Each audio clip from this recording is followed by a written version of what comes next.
로마서 5장 12절에서 21절까지 말씀입니다.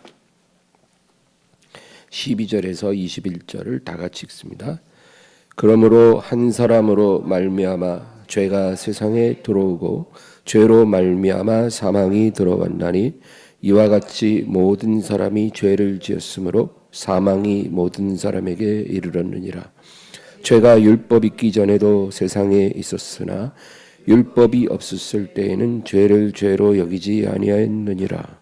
그러나 아담으로부터 모세까지 아담의 범죄와 같은 죄를 짓지 아니한 자들까지도 사망이 왕노릇하였나니 아담은 오실 자의 모형이라. 그러나 이 은사는 그 범죄와 같이 아니하니 곧 한 사람의 많은 사람이 죽었은즉 더욱 하나님의 은혜와 또한 한 사람 예수 그리스도의 은혜로 말미암은 선물은 많은 사람에게 넘쳤느니라. 또 이 선물은 범죄한 한 사람으로 말미암은 것과 같지 아니하니 심판은 한 사람으로 말미암아 정죄에 이르렀으나 은사는 많은 범죄로 말미암아 의롭다 하심에 이름이니라.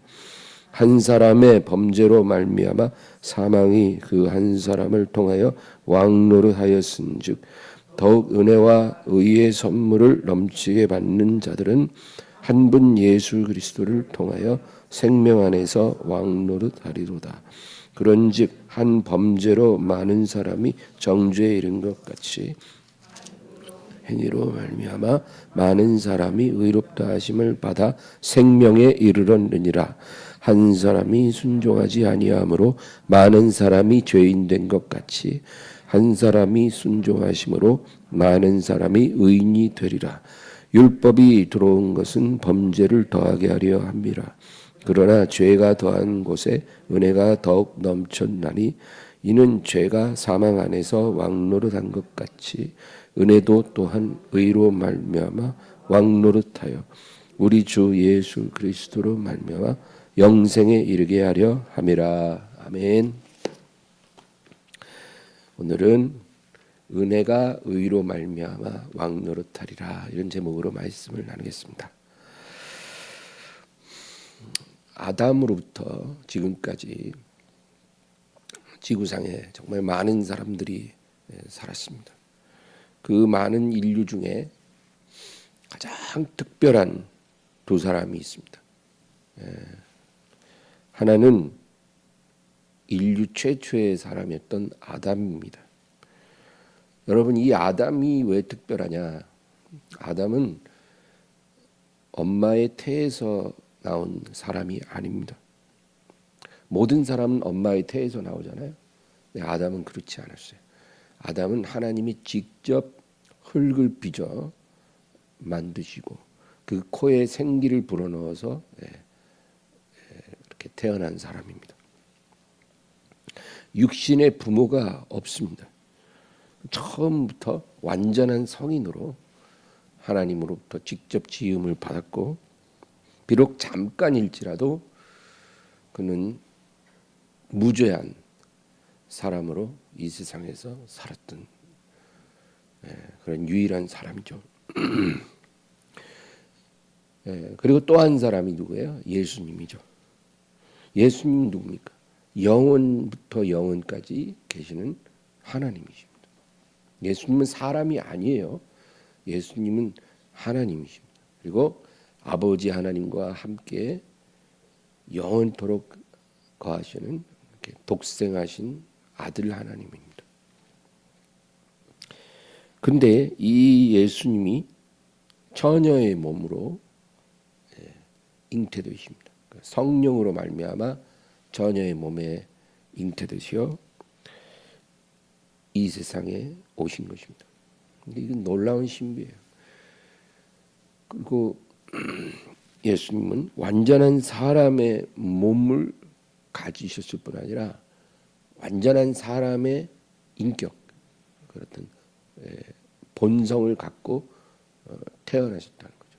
그러니까 육체만 사람인 게 아니라 속도 사람이에요. 그래서 희로애락의 감정을 똑같이 느낍니다. 우리가 일반적으로 슬플 때 예수님도 슬픔을 느끼시고, 우리가 일반적으로 분노하게 될 때 예수님도 분노를 느끼시고, 이런 온전한 사람의 본성을 갖고 계셨습니다. 그러므로 예수님은요, 하나님이시면서 완전한 사람으로 오셨기 때문에 사람이죠. 그래서 예수님 스스로도 인자라고 그렇게 말하죠. 인자, 사람의 아들, 하나님이신데 이 세상에는 사람의 아들로 오셨다는 거예요. 그래서 자기를 인자라고 그렇게 말씀하십니다. 그래서 이 아담과 예수님, 이 특별한 두 사람의 차이점이 있습니다. 아담은 땅에서 난 모든 사람의 조상입니다. 그 첫사람이고 그 아담 이후로 이 세상에 태어난 모든 사람의 조상이죠.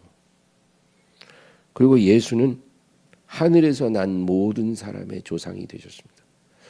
누가 하늘에서 난 사람입니까? 다 땅에서 났는데, 땅에서 먼저 났다가 예수님을 믿고 거듭난 사람, 다시 태어난 거죠. 거듭났다, born again. 그래서 다시 태어난 사람, 영적으로 다시 태어난 사람이 바로 하늘에 속한 사람입니다. 하늘에서 난 사람이에요. 그래서 우리는 처음에는 아담의 자손이에요. 우리도 다 아담의 후손으로 모태에서 태어났고 죄인으로 태어났고 그렇게 죄인 된 사람이에요.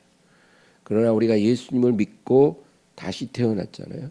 그럼 그 순간부터 우리는 아담의 자손이 아니고 예수 그리스도 안에서 하나님의 아들입니다. 그러니까 우리의 그런 영적 정체성이 그렇게 달라진 거예요. 그러니까 우리가 이 세상에 살지만 저 바깥에서 죄 가운데 사는 사람들하고 우리는 완전히 다른 거예요. 영적인 신분이 다른 거예요. 사람들은 그거를 비웃을 수도 있고 다 믿지 않지만 우리는 그것을 알고 있는 거예요. 우리는 땅에 속한 아담의 후손이 아니고 예수님 안에서 하나님의 자녀가 되었습니다. 아담은 죄 없이 태어나서 죄인으로 죽었죠. 처음에는 죄 없이 만들어졌지만 나중에는 930세에 죄인으로 죽었습니다. 그런데 예수는 죄 없이 태어나시고 죄 없이 살다가 그리고 마지막에 십자가에서 죽으실 때는 모든 사람의 죄를 다 짊어지고 대신해서 죽으신 거예요. 아담하고는 많이 다릅니다. 아담은 죄 없이 태어나서 자기 죄로 죄 가운데 죽은 자고, 예수는 죄 없이 오셔서 죄 없이 사시다가 십자가에서 인류의 모든 죄를 다 짊어지고 그 죄값으로 죽으신 분이에요. 우리가 오늘 본문을 통해 이 아담과 그리스도, 아담과 예수 그리스도 이 두 특별한 사람을 우리가 대조하면서 죄와 사망이 어떻게 이 세상에 들어왔고 그리고 그것이 어떻게 제거되었는지를 이제 우리가 나누는 거예요. 죄와 사망, 이 두 가지 주제는 너무 중요합니다. 이 죄와 사망이 인류의 운명이라고 봐도 과언이 아니에요. 근데 이 두 가지가 어떻게 들어왔고 어떻게 제거되었는지 우리가 그거를 오늘 살펴보려고 합니다. 우리 12절입니다. 그러므로 죄가 세상에 들어오고 죄로 말미암아 사망이 들어왔나니 이와 같이 모든 사람이 죄를 지었으므로 사망이 모든 사람에게 이르렀느니라. 한 사람이 누굽니까? 아담이죠. 처음 사람 아담. 이 아담으로 인해 죄가 세상에 들어왔고 그 죄의 결과가 사망입니다.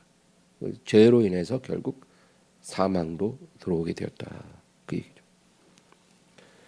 오늘날 이 세상 사람들은요, 이 두 가지 죄와 사망이라는 이 중요한 개념을 아예 그냥 무시해 버립니다. 죄와 사망에 대해서 이야기조차 하지 않으려고 해요. 그것이 세상 사람들입니다. 여러분 오늘날에요, 이 죄라는 개념은요 이제 거의 희석되어져 버렸어요. 사람들이 뭐라 하냐면 죄라는 거는 그냥 지극히 주관적이고 그냥 종교적인 개념이라는 거예요. 종교에서나 말하는 거고, 또 죄라는 거는 그냥 주관적이라는 거예요. 어떤 사람이 이거를 죄라고 생각하면 그게 그 사람에겐 죄고, 어떤 사람은 그건 죄가 아니라고 생각하면 그냥 죄가 아닌 거예요.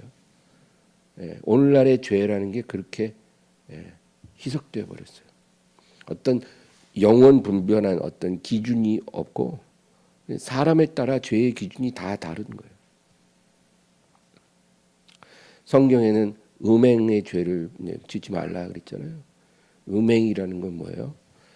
하나님이 축복한 부부의 관계가 아닌 그 울타리를 벗어난 그런 부정한 성적 그런 관계들, 그런 거죠.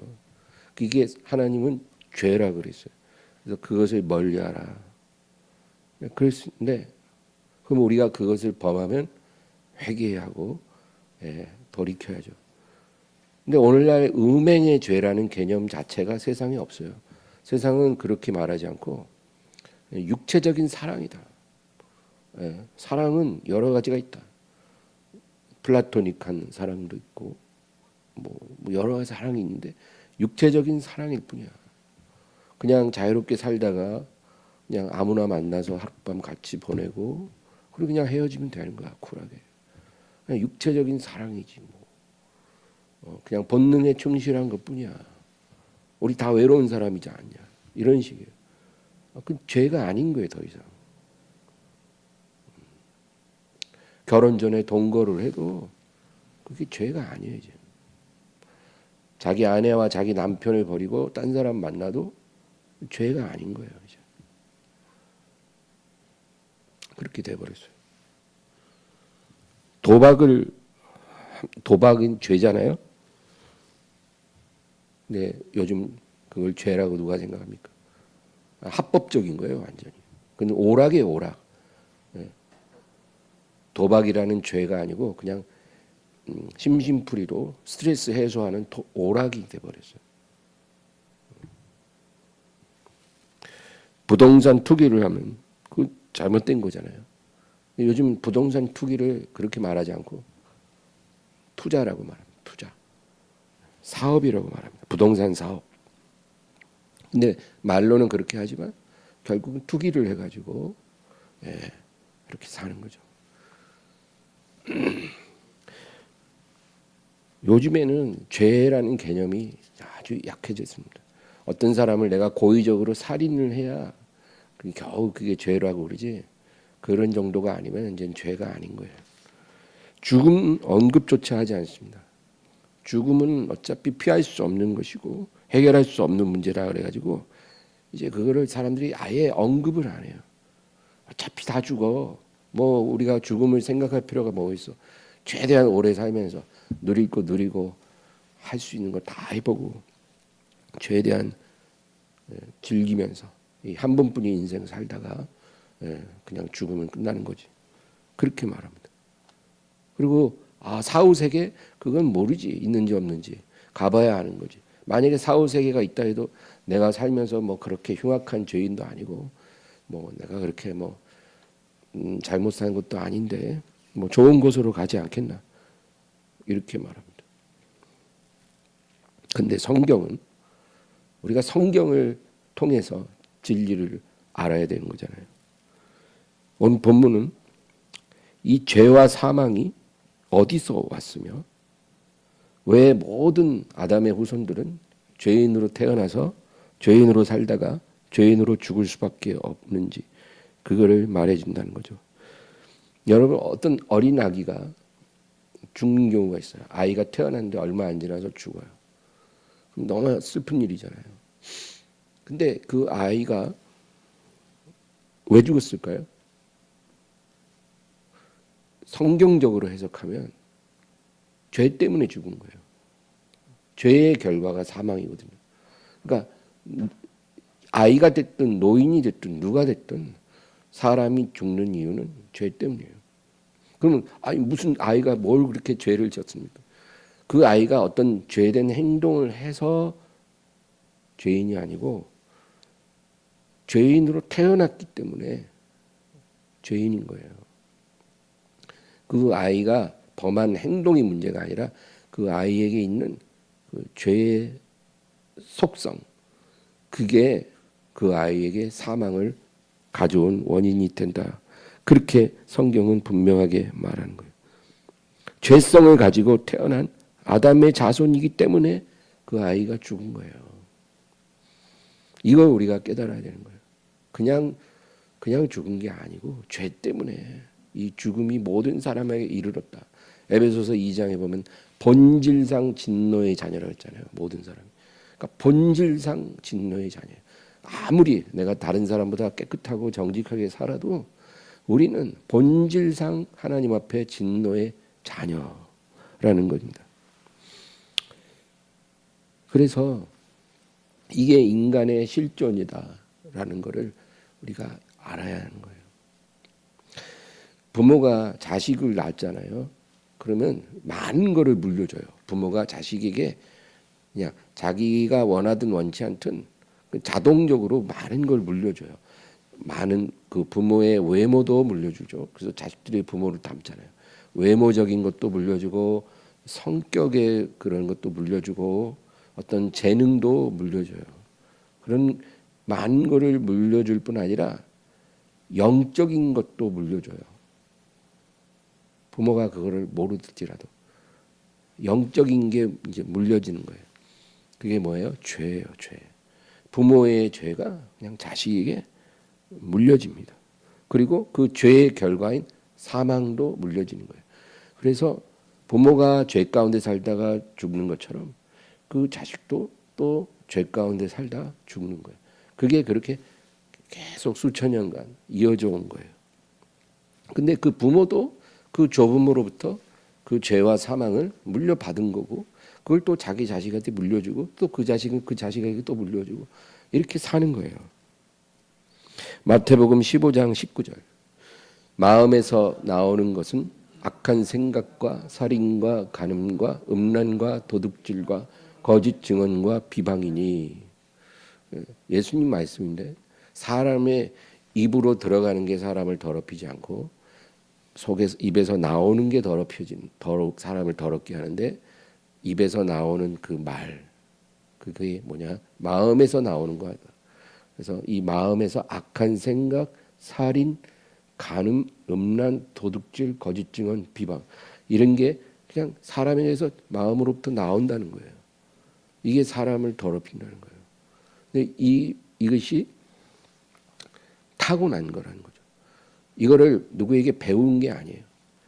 그냥 어린 아이들도 이런 것을 갖고 있다는 거예요. 그래서 성인으로 성장하면서 이런 것이 점점 자라기 시작하는 거예요. 그래서 어느 순간 대부분 사춘기 때부터 막 폭발적으로 나오죠. 그래서 이런 나쁜 것들. 아이들이 초등학교 다니면서 조금 부족한 애들 그렇게 막 왕따시키고 괴롭히잖아요. 그거 누가 가르쳐줘서 했겠냐고요. 그러면 안 되는데 그 나쁜 짓을 애들이 그렇게 막 즐겁게 하잖아요. 예. 그러니까 이거는요, 이 영적인 저주인 거예요. 죄를 물려받았기 때문에 그렇게 열매를 맺는 거예요. 시편 51편 5절. 내가 죄악 중에서 출생하였으며 어머니가 죄 중에서 나를 잉태하였나이다. 이게 다윗의 고백이에요. 그 위대한 하나님의 사람도 이런 고백을 해요. 나는 죄악에서 출생하였다. 어머니가 죄 중에서 나를 잉태하였나이다. 이게 우리 모두의 현실이에요. 이제 오늘 본문 13절. 죄가 율법 있기 전에도 세상에 있었으나 율법이 없었을 때에는 죄를 죄로 여기지 아니하였느니라. 율법이라는 것은 죄에 대한 하나님의 기준이에요. 그러니까 하나님은 무엇을 죄로 여기는지 우리가 알아야 되잖아요. 그것이 율법이에요. 근데 그 율법이 모세를 통해서 주어졌죠. 그런데 그러면 모세 이전에 살던 사람, 아담으로부터 모세까지 그 사이에 살던 사람들에게는 어떤 율법이 없었어요. 돌에 새겨서 주신 율법을 모른다는 거예요. 그러면 그때는 죄가 없었냐? 아니라는 거죠. 율법이 있든 없든 죄는 세상에 있었어요. 그러나 율법이 없을 때는 죄를 죄로 여기지 않았다는 거죠. 그러니까 죄인데 죄인 줄 모른다. 그 얘기예요. 예. 죄인데 죄인 줄 몰라요. 여기 테이블에 어떤 좋은 음식을 차려놨어요. 어떤 목적을 위해서. 그리고 나서 이제 어디 잠깐 나갔는데 와 보니까 음식이 많이 없어졌어. 누가 와서 그냥 먹은 거죠. 예. 그러면 안 되는데 이제 그렇게 누가 음식을 그냥 몰래 먹어버렸다는 거예요. 그래서 이제 팻말을 하나 딱 꽂아놔요. 먹지 마시오. 이렇게 해놨어요. 그러고 나서 어디 잠깐 볼리고 보았더니 많이 없어졌어. 예. 그러니까 그게 뭐냐면 먹지 마시오라고 팻말이 없을 때도 내가 먹어서는 안 된 음식인데 몰래 먹었잖아요. 그것도 죄예요. 죄. 근데 팻말이 붙여져 있어도 뭐 이런 걸 다 붙여놨어 하면서 쓱 돌아보고 또 먹고 가. 예. 알면서 먹는 거예요. 예. 그 차이예요. 율법이 있고 없고. 돌에 새긴 율법이 모세를 통해서 주어졌잖아요. 근데 그 전에도 하나님은 모든 사람의 마음에 율법을 새겨주셨어요. 이미 아담부터 시작해서. 그게 양심이라는 거예요. 양심. 근데 여러분 어디에 새겨지든 돌에 새겨지든 마음에 새겨지든 그 율법이 지키지 않으면 아무 소용이 없는 거예요. 인류가 그 길을 걸어온 거예요. 하나님이 마음에 율법을 새겨주셔도 사람들은 지키지 않았고 또 돌에 새겨주셔도 역시 마찬가지로 보면서도 안 지켜요. 먹지 마시오 그래도 먹고 가져가지 마시오 붙여놔도 가져가요. 그거 그렇게 큰 차이가 없더라는 거죠. 오히려 율법을 모르는 사람들은 그 죄를 죄로 여기지 않는 거예요. 마음에 새겨진 양심이 그것을 양심에 순종해야 그 양심이 민감하게 유지가 되는 거잖아요.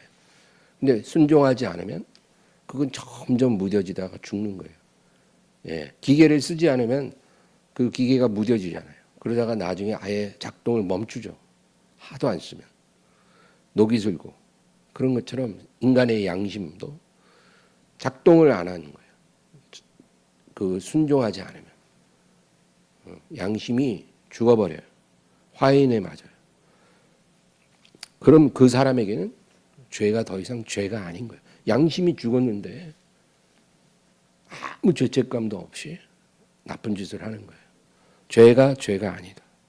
이제 그거예요. 14절 보겠습니다. 그러나 아담으로부터 모세까지 아담의 범죄와 같은 죄를 짓지 아니한 자들까지도 사망이 왕노릇하였나니 아담은 오실 자의 모형이라. 아담으로부터 모세까지 아담의 범죄와 같은 죄를 짓지 아니한 자들에게도 사망이 왕노릇하였나니 아담은 오실 자의 모형이라. 첫사람 아담이 하나님께 불순종해서 죄를 범했잖아요. 그래서 그 죄가 그냥 계속 이어지는 거예요. 그러면서 아담 이후에 태어난 사람 중에 아담처럼 심각한 불순종을 저지르지 않은 사람에게도 사망이 왕노릇했다는 거예요. 그러니까 그냥 죄인으로 태어나니까 죄가 크든 작든 그게 중요한 게 아닌 거예요. 죄 가운데 살다가 결국 사망하는 거예요. 모든 사람이 그렇게 되었다. 그래서 어떤 사람은 나는 너무 억울해요. 내가 아담이 범죄할 때 이 세상에 있지도 않았잖아요. 저는 그 먼 조상 아담이 죄를 지을 때 나는 세상에 태어나지도 않았는데 내가 왜 아담의 죄를 똑같이 물려받고 왜 아담이 죽은 것처럼 나도 죽어야 해요? 너무 억울한 거예요. 이렇게 말을 할 수 있어요. 진짜 억울한 면이 있죠, 당연히. 여러분 그렇잖아요. 그런데 여기 보면 아담은 오실자의 모형이라 그렇게 말하거든요. 그러니까 오실자가 누구예요? 예수 그리스도예요. 그러니까 아담이 예수 그리스도의 모형이 될 수 있는 것은 그가 전 인류의 대표성을 갖고 있는 사람이기 때문이에요. 인류를 대표할 수 있는 사람은 두 사람밖에 없어요. 아담과 예수님. 이 두 사람만 특별해. 온 인류를 대표할 수 있는 사람이에요. 그래서 아담의 죄로 온 인류가 죄인 된 것처럼 예수님의 순종으로 온 인류가 의를 얻은 거예요. 이게 대표성이에요. 그래서 오실자의 모형이라는 거예요. 처음에 우리는 억울하죠. 아담 때문에 나도 죄인 되고 아담 때문에 나도 죽어야 되잖아요. 너무 억울해요. 근데 억울하지 않아요. 이제 오실자 예수님을 통해서 예수님의 순종하심으로 순종하지 않는 나도 순종한 것 같이 여겨지고 예수님을 믿음으로 예수님의 의를 내 의가 되게 하는 거예요. 그리고 예수님 안에서 영원한 생명을 얻었다는 거예요. 그러니까 너무 감사한 거잖아요. 내 힘으로는 결코 이룰 수 없는 그 영원한 생명을 내가 예수님을 믿어서 그렇게 얻게 된 거예요. 그러니까 너무나 감사한 일이죠. 아담과 예수님은 인류를 대표하는 그런 대표성을 갖고 있죠. 근데 성경을 읽어보면 이런 대표성의 원리가 많은 곳에서 작동을 하고 있어요. 어떤 한 사람이 한 민족이나 한 국가의 운명을 좌우하고 또 한 지역이나 한 가정의 운명을 좌우하는 한 사람. 이런 경우는 성경에 많이 나와요. 창세기 49장을 보면 그 야곱이 이제 죽을 때가 돼요. 유언을 하려고 12아들을 불러 모읍니다. 12아들을 다 불러놓고 이제 예언적인 유언을 합니다. 예언적인 각 한 사람에게. 근데 이제 장자가 루벤이거든요. 루벤을 먼저 이게 딱 예언을 하는 거예요. 49장 3절 4절입니다. 루벤아 너는 내 장자요 내 능력이요 내 기력의 시작이라. 위풍이 월등하고 권능이 탁월하다마는 물의 끓음 같았은즉 너는 탁월하지 못하리니 내가 아버지의 침상에 올라 더럽혔음이로다. 그가 내 침상에 올랐었도다. 이 루벤이요 그 계모 비라와 동침했다는 거예요. 그러니까 이런 일이 일어났는데도 야곱이 맏아들을 야단을 안 쳤어요. 특별하게 뭐 파문을 시키거나 이러지도 않았어요. 그냥 가만히 있었어요. 그러다가 이제 유언을 남길 때 그 루벤에 대해서 이제 이런 말을 하는 거예요. 그러니까 이 루벤의 범한 이 죄로 인해서 너는 저주를 받을 것이고 너는 네가 누려야 될 이 장자권, 네가 당연히 태어날 때부터 가졌던 이 장자권을 너는 잃어버리게 될 거라는 암시가 있는 거예요. 그래서 실제로 루벤의 장자권은 유다에게 넘어가요. 그러니까 이 한 사람 루벤이 그 정욕을 이기지 못해 지은 죄로 인해서 그 본인도 저주를 받지만 그 루벤 지파 자체가 장자권에서 뭐랄까 벗어나는 거예요. 한 지파가 이렇게 저주를 받은 거예요. 한 사람으로 인해. 그 얘기예요.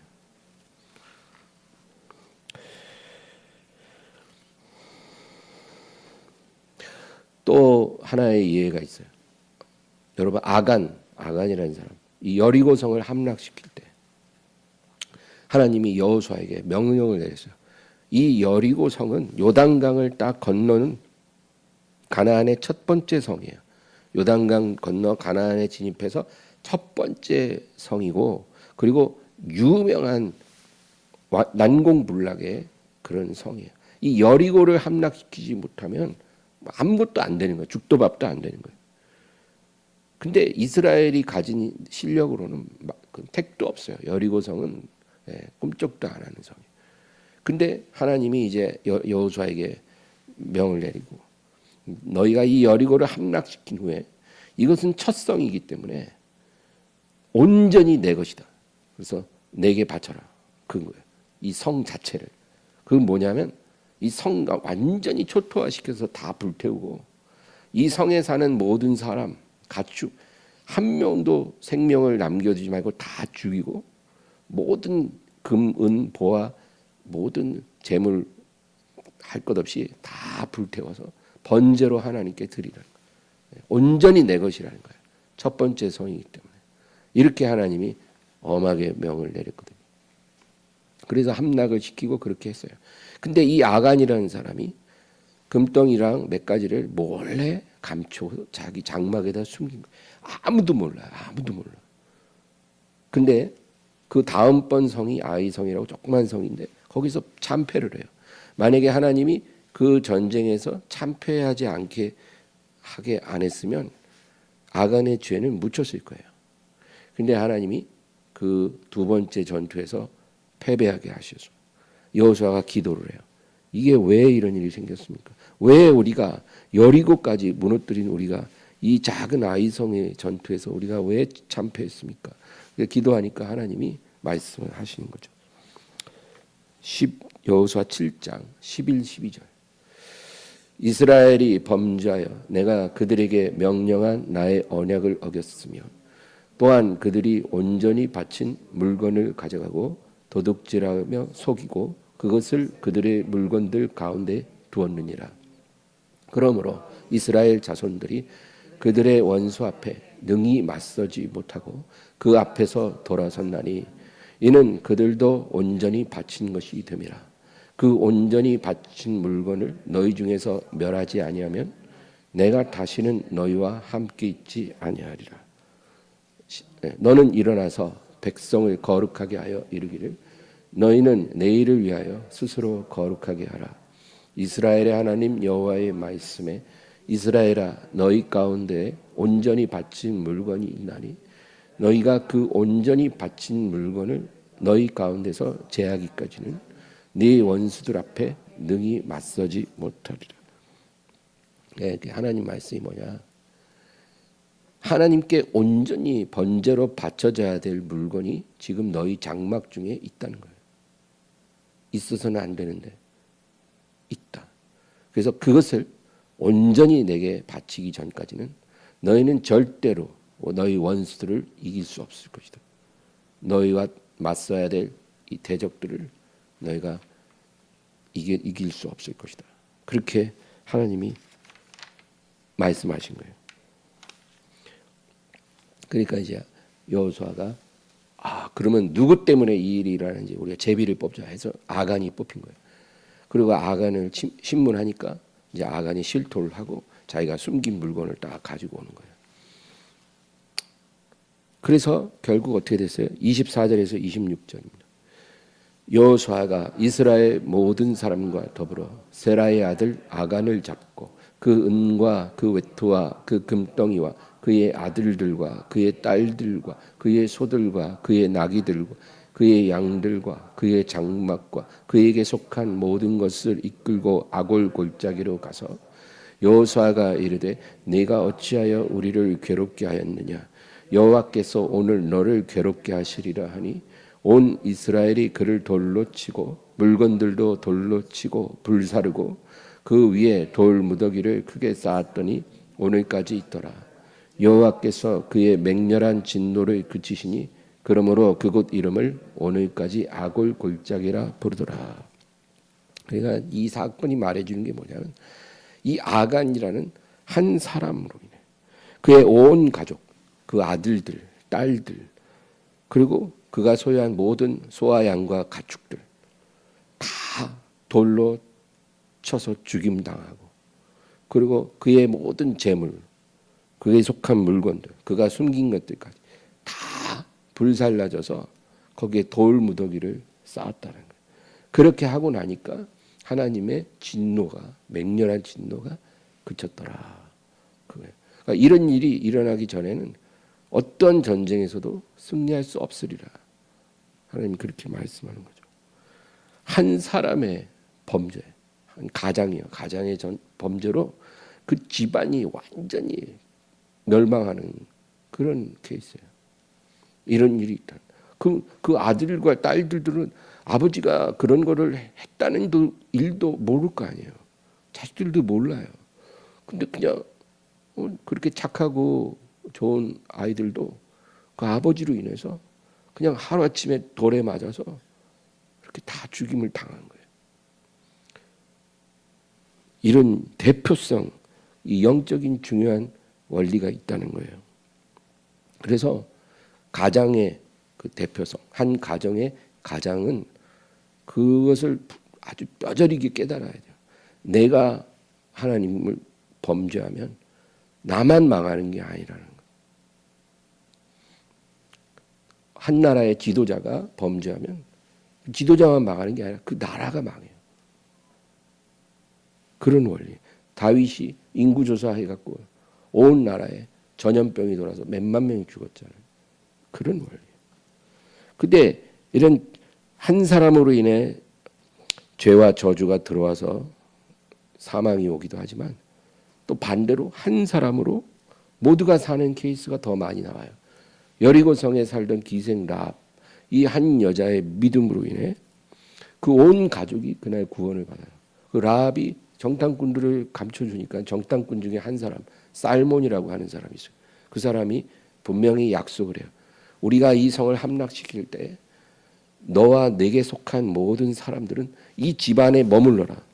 이 집안에 머물고 나가지 마라. 그리고 집 밖에 붉은 띠를 늘어뜨려놔. 그럼 우리가 그것을 보고 이 집을 보호할 거야. 만약에 너희 가족 중에 이 집을 나가서 죽임당하면 그 피해 우리는 아무런 상관이 없어. 그러나 이 집안에 머물면 우리가 너와 너에게 속한 모든 사람을 구원할 거야. 그렇게 약속을 했거든요. 그래서 결국 랍 한 사람의 믿음으로 그 가족 다 살았어요. 네, 이거예요. 그리고 그 살몬과 정탐꾼 중에 한 명인 살몬과 랍이 결혼하죠. 결혼해서 낳은 아들이 보아스예요. 보아스가 누구예요? 룻의 남편. 예, 그렇게 되는 거예요. 노아 한 사람으로 인해 그 8가족이 배에 들어가서 다 살았죠. 노아 한 사람 때문에. 또 소돔성에 살던 룻 한 사람의 믿음으로 롯에게 속한 가족들이 다 살 수 있었어요. 천사들이 말했거든요. 너에게 속한 사람들을 다 데리고 오라고. 너희들이 피신할 때까지 우리가 아무 일도 할 수 없다고. 원래 온 가족이 다 살 수 있었어요. 근데 나중에 안 믿어서 사위들하고 아내는 죽었죠. 두 딸은 아버지 때문에 살았어요. 성경이 이런 얘기를 쭉 하고 있는 거예요. 이제 본문으로 가서 15절 보겠습니다. 그러나 이 은사는 그 범죄와 같지 아니하니 곧 한 사람의 범죄를 인하여 많은 사람이 죽었은즉 더욱 하나님의 은혜와 또한 한 사람 예수 그리스도의 은혜로 말미암은 선물은 많은 사람에게 넘쳤느니라. 그러니까 처음에는 아담 한 사람 때문에 우리가 다 망하게 됐다. 그래서 너무 억울했는데 그럴 필요 없다는 거예요. 또 한 사람 예수 그리스도로 말미암아 그를 믿는 모든 자는 아무 값 없이 아무런 공로 없이 의로움을 얻고 영원한 생명에 들어가게 됐다는 겁니다. 이게 얼마나 감사합니까, 여러분. 고린도전서 15장 21, 22절. 사망이 한 사람으로 말미암았으니 죽은 자의 부활도 한 사람으로 말미암는도다. 아담 안에서 모든 사람이 죽은 것 같이 그리스도 안에서 모든 사람이 삶을 얻으리라. 사망이 한 사람으로 온 것처럼 죽은 자의 부활도 영생도 한 사람으로 온다. 아담 안에서 모든 사람이 다 죽었던 것처럼 그리스도 안에서 모든 사람이 생명을 얻으리라. 그거예요. 그러니까 우리 하나님은요 절대 억울하게 일하시는 분이 아니에요. 우리를 억울하게 만드시는 하나님이 아니에요. 하나님은 은혜가 넘치는 하나님이에요. 우리 하나님을 믿으세요. 내 삶에 억울함이 너무 많아. 내 인생이 너무 억울했어. 그러면 여러분, 우리가 아직 하나님을 온전히 모르고 믿지 않는 증거예요. 그거 다 내려놓으세요. 성경을 통해서 진리를 깨달아야 돼요. 우리 하나님은요, 우리를 만약에 억울하게 했다면 그 억울함을 넘어서 반전을 이루시는 하나님이에요. 그냥 우리를 원상복구시키는 게 아니라 전화위복이 되게 하는 거예요. 화가 변하여 로또 대박 나게 만드는 거예요. 그렇게 일하시는 거예요. 우리에게서 뭐 하나 뺏어갔다 하나 돌려주고 이런 게 아니고 하나 뺏어갔다가 10가지를 주는 거예요. 하나님 그렇게 일하신다니까요. 이게 하나님이 일하시는 방법이에요. 이게 하나님의 은혜로운 공이에요. 그러니까 우리 하나님을 믿는 사람은 내가 지금 내 삶에 이해할 수 없는 일이 있고 너무 억울하고 원통한 일이 있어도 잠잠히 원망하지 않고 하나님을 기다리고 하나님께 간구하는 거예요. 그래서 하나님이 구원하시는 그 놀라운 은혜를 경험하면 신뢰가 생기는 거죠. 믿음이 자라기 시작하는 거예요. 아브라함도 처음부터 믿음이 좋았던 게 결코 아니거든요. 근데 오랜 세월 하나님과 동행하면서 수많은 시행착오, 실수하고 그러면서 하나님을 알게 된 거예요. 그러니까 나중에는 100세에 난 아들도 담대하게 드릴 수가 있었던 거예요.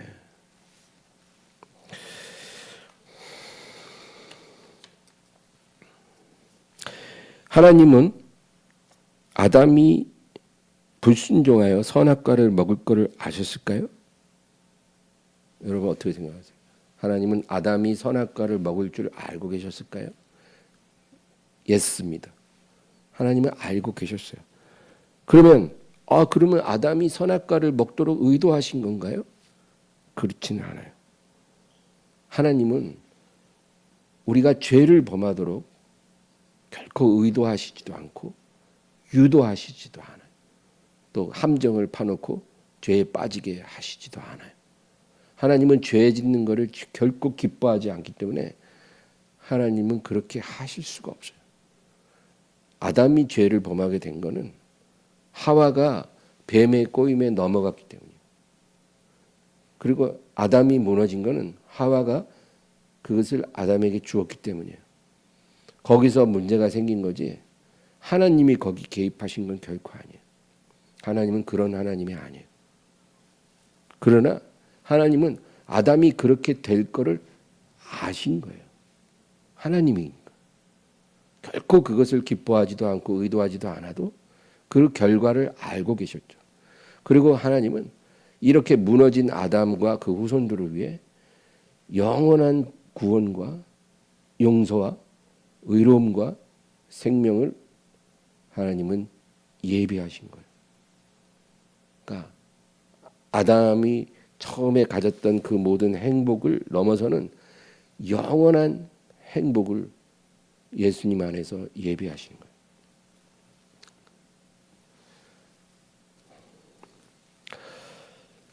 시편 30편 4절 5절 주의 성도들아 여호와를 찬송하며 그의 거룩함을 기억하며 감사하라.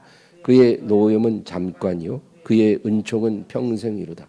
저녁에는 울음이 깃들일지라도 아침에는 기쁨이 오리로다. 여기 보면 그의 노염은 잠깐이고 그의 은총은 평생이라고. 이게 하나님이 일하시는 방법이에요. 하나님의 공의예요. 얼마나 감사합니까? 우리 하나님은 그래서 은혜가 한이 없는 분이에요. 예레미야 33장 2절 3절 이를 행하시는 여호와 그것을 만들어 성취하시는 여호와 그의 이름을 여호와라 하는 이가 이와 같이 이르시도다. 너는 내게 부르짖으라. 내가 내게 응답하겠고 내가 알지 못하는 크고 은밀한 일을 내게 보이리라. 너가 죄 가운데 고통 가운데 내게 부르짖으면 내가 그 고통을 없애주는 그런 응답이 아니고 네가 알지 못하는 크고 은밀한 일을 보인다는 거예요. 그러니까 결국 우리에게 다가온 모든 고통과 실패는 우리가 정말 상상하지도 못한 엄청난 은혜로 우리를 이끌어가는 하나님의 오묘한 섭리라는 거예요. 이걸 믿고 하나님께 나아가는 거예요. 우리가 순종해도 하나님을 바라봐야 되고 불순종하고 무너지고 넘어져도 하나님만 바라봐야 돼요. 그러면 하나님께서 크고 은밀한 축복을 우리에게 허락해 주신다. 그거예요. 자, 이제 본문 16절에서 19절을 쭉 읽겠습니다. 또 이 선물은 범죄한 한 사람으로 말미암은 것과 같지 아니하니 심판은 한 사람으로 말미암아 정죄에 이르렀으나 은사는 많은 범죄로 말미암아 의롭다 하심의 이름이니라. 한 사람의 범죄로 말미암아 사망이 그 한 사람을 통하여 왕노릇하였은즉 더욱 은혜와 의의 선물을 넘치게 받는 자들은 한 분 예수 그리스도를 통하여 생명 안에서 왕노릇하리로다. 그런즉 한 범죄로 많은 사람이 정죄에 이른 것 같이 한 의로운 행위로 말미암아 많은 사람이 의롭다 하심을 받아 생명에 이르렀느니라. 한 사람이 순종하지 아니함으로 많은 사람이 죄인 된 것 같이 한 사람이 순종하심으로 많은 사람이 의인이 되리라. 같은 내용인데 결국 19절이 그걸 요약하는 거예요. 한 사람이 순종하지 아니함으로 많은 사람이 죄인 된 것 같이 한 사람의 순종하심으로 많은 사람이 의인이 되리라. 그럼 우리는 진짜 예수님을 믿는 우리는 그 예수님의 이름을 찬양하고 그분을 감사하고 그분을 예배할 수밖에 없어요. 그 아들을 주신 아버지와 우리를 위해 자신을 내어주신 아들과 그리고 아버지와 아들의 영으로 우리 안에 계셔서 하나님이 우리에게 약속하신 모든 좋은 것을 다 이루어 주시는 성령님을 우리가 감사하고 찬양하는 거예요. 교회에 와서 예배 때도 그렇게 하지만 매일 아침 저녁 여러분 우리가 머무는 곳에서 10분이든 5분이든 30분이든 1시간이든 예배하세요. 예수님을 묵상하고 예배하세요. 그런 예배가 우리 삶에 있어야 돼요. 그냥 밤낮 1분 2분 기도하면서 맨날 달라는 기도만 하고 그러지 말고 이제 그건 어린아이들이나 그렇게 하는 거예요. 우리 하나님의 성숙한 자녀들은 내가 머무는 곳에서 예배드리되 내가 원하는 걸 달라고 그렇게 기도하는 시간이 아니라 주님의 이름을 높여드리는 그런 기도를 해야 되는 거예요. 우리가 말씀을 통해서 그 이유를 알기 때문에 예수님을 찬양하는 거예요. 저는 진짜 기도할 때마다 신기하고 놀라요. 어떻게 하나님이 사람이 되셔서 우리를 위해 그 고통을 다 당하시고 그 엄청난 사랑이거든요. 그리고 다 이루었다. 그리고 이렇게 운명하시고 다시 살아나시고 우리에게 이 영원한 생명을 주셨는지 생각할수록 기가 막혀요. 그리고 내가 이 사랑 안에 있다는 게 너무 감사해요. 세상의 명예, 세상의 물질 그런 거 아무것도 아니에요. 진짜로. 내가 받은 축복이 차고 넘쳐요. 오히려 세상 사람들이 불쌍해요. 저는. 예수님을 모르고 그 권력의 노예가 되고 명예의 노예가 되고 물질의 노예가 되고 쾌락의 노예가 돼서 살잖아요. 나는 그런 사람들이 너무 불쌍해요. 우리 엠마오에 나오지만 아직도 하나님의 은혜를 모르는 사람들도 있잖아요. 제가 그 사람들 생각하면서 기도하면 너무 불쌍하더라고요. 하나님이 은혜 주셔서 은혜 안에 들어오게 해달라고 기도를 할 수밖에 없는 거죠. 저 멀리 있는 많은 사람 위해서 기도 못해도 엠마오에 오는 사람들 이름 놓고 기도는 해요. 어쨌든 이제 20절 보겠습니다. 율법이 들어온 것은 범죄를 더하게 하려 함이라. 그러나 죄가 더한 곳에 은혜가 더욱 넘쳤나니. 율법은 좋은 겁니다. 율법은 선한 거예요. 그것은 죄에 대한 하나님의 기준을 말해요. 그래서 우리는 율법을 알아야 합니다. 율법을 모른다고 하나님의 기준을 모른다고 죄가 없는 게 아니죠. 하나님의 기준이 뭔지 우리는 알아야 하고 또 그것을 열심히 지켜야 해요. 그런데 문제는 이 율법이 우리가 율법을 알고 열심히 지킨다고 해도 우리를 살리지는커녕 우리를 죽인다는 거예요. 로마서 7장 9절 10절 보겠습니다.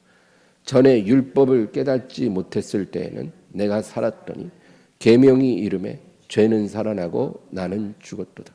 생명에 이르게 할 그 계명이 내게 대하여 도리어 사망에 이르게 하는 것이 되었도다. 이게 모든 신실한 성도들이 경험하는 거예요. 하나님 모를 때 죄책감 별로 그렇게 크지 않아요. 이 정도면 뭐 괜찮지 이렇게 생각해요. 근데 이제 예수 믿고 나서 죄책감이 점점 민감해지고 커져요. 그래서 내가 뭐 하나 잘못하면 마음이 그렇게 찌뿌둥하고 괴로워요. 그러면 내가 이제 그 죄들을 이제 더 이상 멀리하고 믿음이 자라면 죄책감이 없어지냐? 그게 아니에요, 여러분.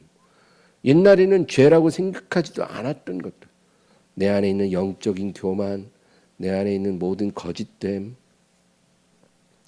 사랑이 없음, 모든 욕망, 감추어진 욕망이죠. 그런 게 옛날에는 그런 게 있는지도 모르고 살았는데 성령께서 그 다 들춰내요. 가라앉아 있는 찌꺼기들을 막 들춰내서 흙탕물을 만들어요.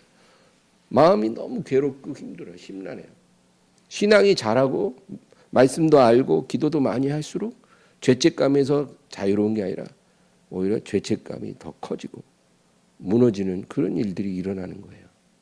그게 율법이 들어오면 계명이 이름에 죄는 살아나고 나는 죽었도다. 생명에 이르게 할 그 계명이 내게 대하여 도리어 사망에 이르게 하는 것이 되었다. 그 밑에 13절. 그런즉 선한 것이 내게 사망이 되었느냐? 그럴 수 없느니라. 오직 죄가 죄로 드러나기 위하여 선한 그것으로 말미암아 나를 죽게 만들었으니 이는 계명으로 말미암아 죄로 심히 죄되게 하려 함이라. 죄로 심히 죄되게 한다는 건 죄가 커진다는 게 아니에요. 우리가 율법을 알든 모르든 죄는 똑같아요. 근데 율법을 모를 때는 내가 느낄 때 죄가 작게 느껴질 뿐이에요. 그 크기는 똑같은데. 근데 내가 율법을 알면서 그게 엄청 커지게 되는 거예요. 이게 죄로 심히 죄되게 하는 거예요. 죄를 죄로 드러나게 만들어버려요. 그래서 내가 살지 못하고 오히려 더 죽게 만든 거예요. 그게 율법의 목적이에요. 하나님이 우리에게 율법을 주신 이유예요. 죄로 심히 죄되게 해서 우리로 하여금 절망에 빠져서 하나님께 나와서 주의 이름을 부르게 만드는 게 율법의 목적이에요. 율법을 지켜 천국을 하고 주신 게 아니라 너희들은 어차피 죽었다 깨어나도 그거 못 지켜. 그러나 이 기준에 이르지 못할 때 너희가 절망하고 내 이름을 부르고 예수 그리스도를 부르고 믿고 의지하면 내가 너희에게 손을 내밀어 너희를 구원해 줄 거야. 너희를 용서하고 너희를 정결하게 하고 너희에게 의를 부여하고 너희가 믿음으로 말미암아 영생을 얻게 할 거야. 그게 하나님이 우리에게 주신 구원이에요. 이제 20절 다시 보겠습니다. 율법이 들어온 것은 범죄를 더하게 하려 함이라. 그러나 죄가 더한 곳에 은혜가 더욱 넘쳤나니. 그러니까 죄가 더했다는 것은 죄를 심히 죄되게 했다 그 말이에요. 죄를 진정하게 드러냈다는 거예요. 그런데 그럴 때 은혜가 넘칠 수밖에 없어요. 왜? 우리가 절망하니까.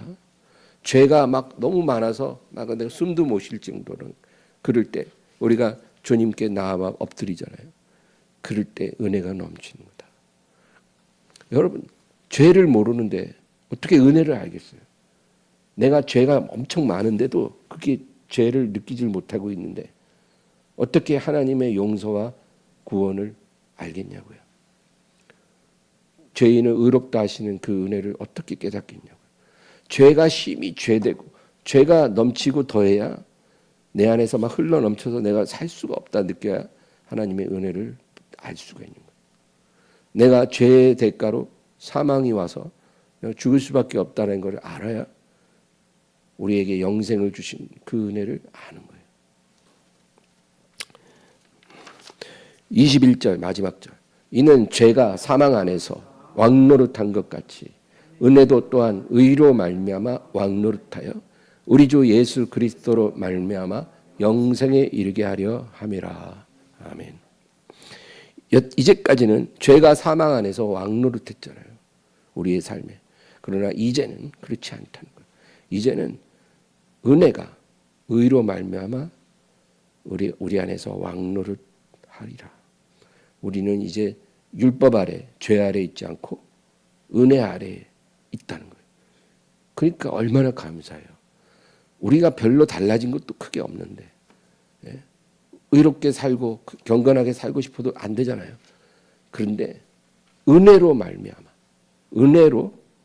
은혜가 의로 말미암아 왕노릇한다. 그러니까 죄 아래 있지 않고 율법 아래 있지 않고 은혜 아래 있다. 로마서 6장 14절. 죄가 너희를 주장하지 못하리니 이는 너희가 법 아래 있지 아니하고 은혜 아래에 있습니다. 그러니까 죄가 우리를 주장하지 않는 것은 죄를 더 이상 짓지 않아서가 아니에요. 그건 불가능해요.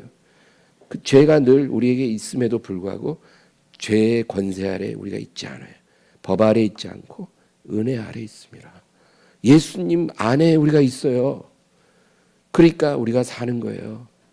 오늘 당장 세상이 망해도 우리가 예수님 안에, 예수님 우리 안에 있는 이 은혜가 있기 때문에 우리가 의로움을 얻고 영원한 생명을 보장받는 거예요.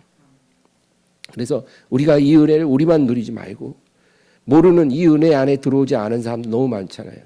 그들에게 전하면서 살아야 돼요. 전하면서 살아야 돼요. 듣든지 안 듣든지 전하는 건 우리가 해야 될 일이에요. 마지막으로 히브리서 4장 15, 16절 읽고 마치겠습니다. 우리에게 있는 대제사장은 우리의 연약함을 동정하지 못하실 리가 아니요 모든 일에 우리와 똑같이 시험을 받으신 이로되 죄는 없으시니라. 그러므로 우리는 긍휼하심을 받고 때를 따라 돕는 은혜를 얻기 위하여 은혜의 보좌 앞에 담대히 나아갈 것이니라. 우리에게 있는 대제사장 누구십니까? 예수님이죠.